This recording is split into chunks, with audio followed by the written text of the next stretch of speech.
Hello, hello, hello. It's been a while since I last posted an update. Month probably, if we don't include the incidental videos that I was posting whilst I was in Europe. So what has been happening in the last month since my progress update? Well, I went to the World Championships in Europe for 3 weeks, 2 weeks at the World Champs and 1 week in France to visit my dad. Went with the outrigger canoeing para team representing New Zealand here, called Waka Ama. And it's the first time I've represented New Zealand. It's the first time I have done Waka Ama in an international competition, at an international competition level. It's the first time I've stood on the podium, and it's the first time I've been back in Britain for 8 years. And it's the first time I've raced against my own country. So yeah, it was a pretty big event, really. I also travelled to France and visit my dad for a week afterwards. Now, it was a pretty massive undertaking for me as a disabled person, and I actually took a month to recover from that, and I'm only just probably coming right now. Now, I wouldn't change anything about it. Like, I wouldn't now not go knowing what I know, but I probably need to plan for a much longer recovery in the future, next time I do something like that. Because it took me probably twice as long as you might expect to get over all of the mental, physical stress and the jet lag. And that's something I really should have considered but didn't. So it was sort of like a month, and I put myself back to work 2 days after I arrived, and that probably just delayed everything, which didn't help. So that's my, in a nutshell, what has been happening. And then once I've got back, I've been spending that time recovering. So what I wouldn't do is change anything necessarily. The things that I would summarize about the travel was the travel to Europe. It was a challenge, and I feared it would be, and I don't know why it should be, but it was.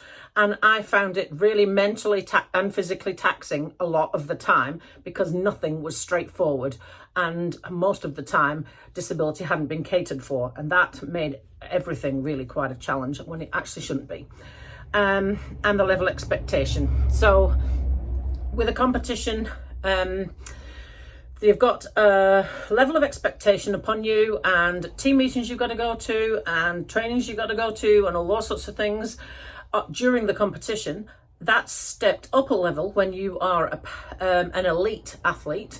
And I felt that the days were just a bit too long and didn't really take into account the extra energy it costs us just to live a normal life like an able-bodied person. So that's my sort of summary of the situation. Things that I found hard. Always having to be on the go. So I was with a team, so I was having to be at meetings, going to trainings, all those sorts of things. And I couldn't sit and relax because it wasn't at home. I had to go and look for dinner. I had to make sure I could access this and that and blah, blah, blah. And it felt like I was on the go all the time, and my brain didn't get a rest. The only time my brain got a rest was when I was sleeping.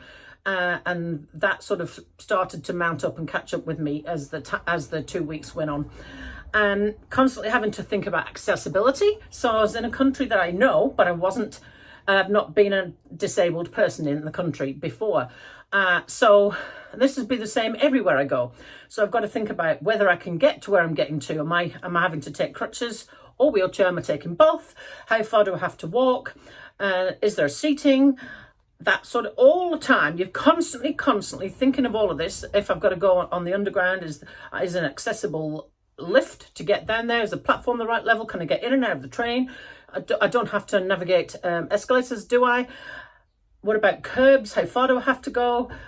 Lots and lots and lots of stuff I had to constantly think about, and that in itself, just been able to access the world, because I'm in a little bubble down here, and I know what everything is, and I know where everything is, and I know how things work and what I need for where, and I don't really have to think about it anymore because I've done it so many times. But in new places, my brain is constantly on an extra level of go, go, go, trying to work out how I access the world all the time, and that's exhausting. And then recovery. So that, like I said, took 4 weeks. Now, the first few days I was in Paris, I didn't do too much. I was sitting sort of like relaxing in the sunshine. The reason was my dad's car broke down, and he kept apologising, saying, "No, I'm sorry, we're not doing as much as we were meant to." And do you know what? Just leave me sitting under a tree in the sunshine, I'm fine. Because by then, all of the 2 weeks of competition had caught up with me, and I needed to just like sit and, physically and mentally. And don't forget, I'm constantly dealing with the PTSD and the depression, and I've got the physical element, and I've got the mental element of having to access the world the whole time, and what sort of floor levels, and what sort of shoes do I need, and which leg do I need, and all those sorts of things. So it was all quite a challenge, but I wouldn't change a thing, because I was able to visit my home country. Although visiting my home country didn't feel like I was coming home, I'm still proud to be British.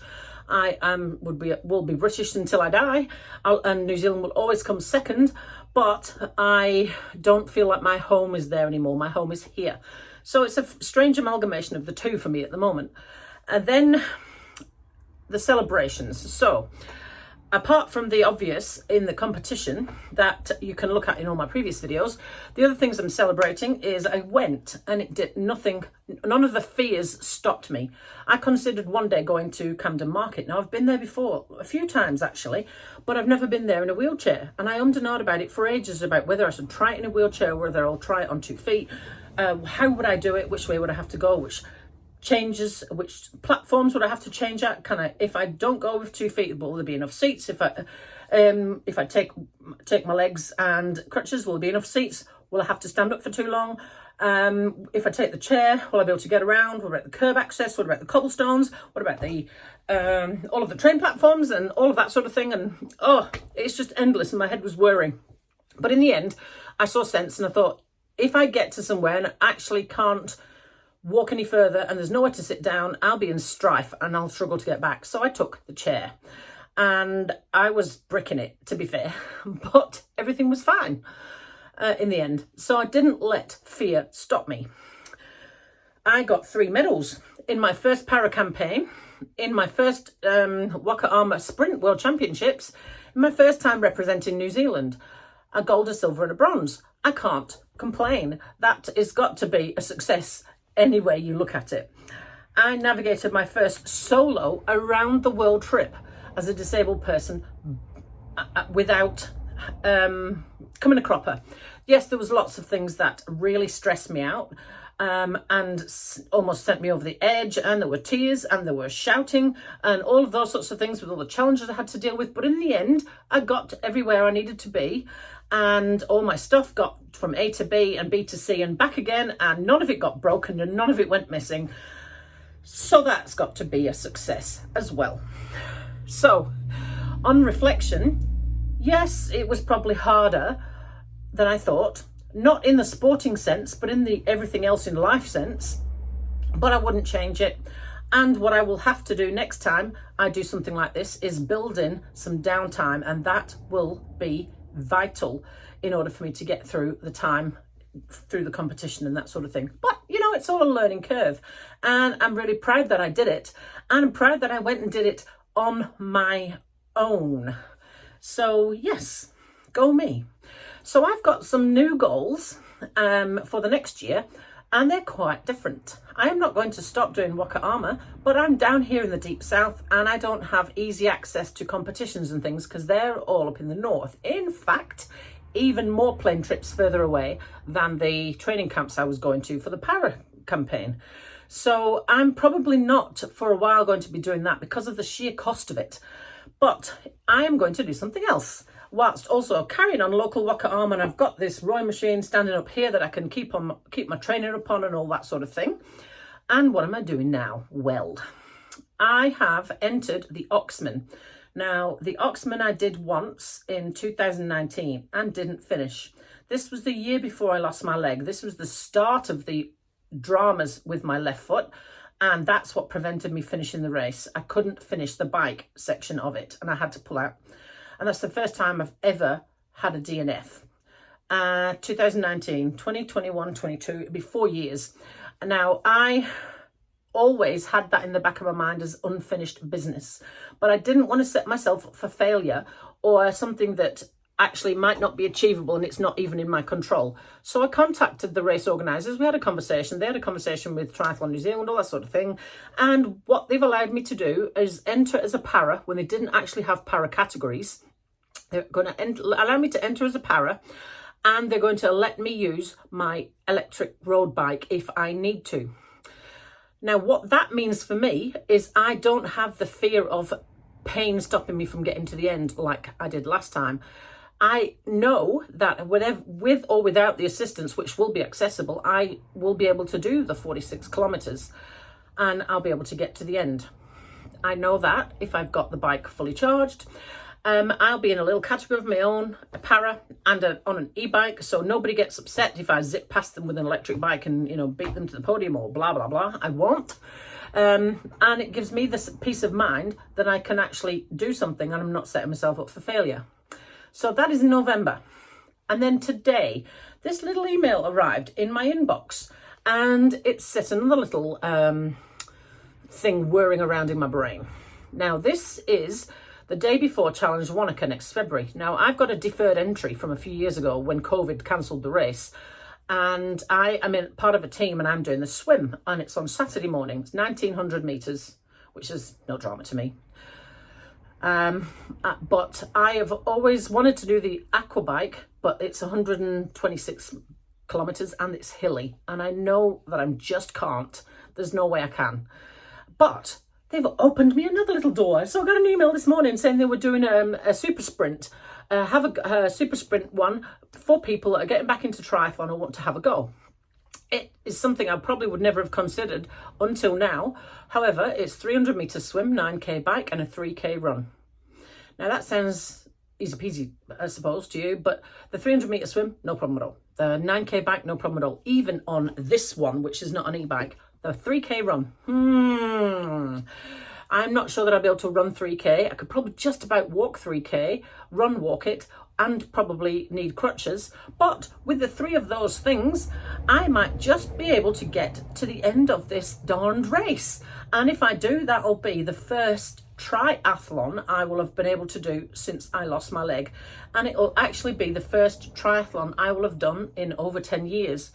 So I am really seriously considering doing that. I have to send my blade back to Dunedin and they're going to put me a new sole on it. And I'm hoping that makes running a little bit more, gives me a bit more confidence with running on, you know, with this slip on the sole, because I was really fearful about the slip. It did not feel very secure on the ground with the Nike sole that it came with. So that is what I'm thinking of next. Input, if you want to give me some input, please do. The swim will be fine. The bike probably will be fine. The run, I don't know. But I watched the Paralympics and there was a Mateo. Her surname was Mateo and she was Spanish and she had an above the knee amputation with a blade and she was running with crutches. So it can be done. I'm going to have a think about that.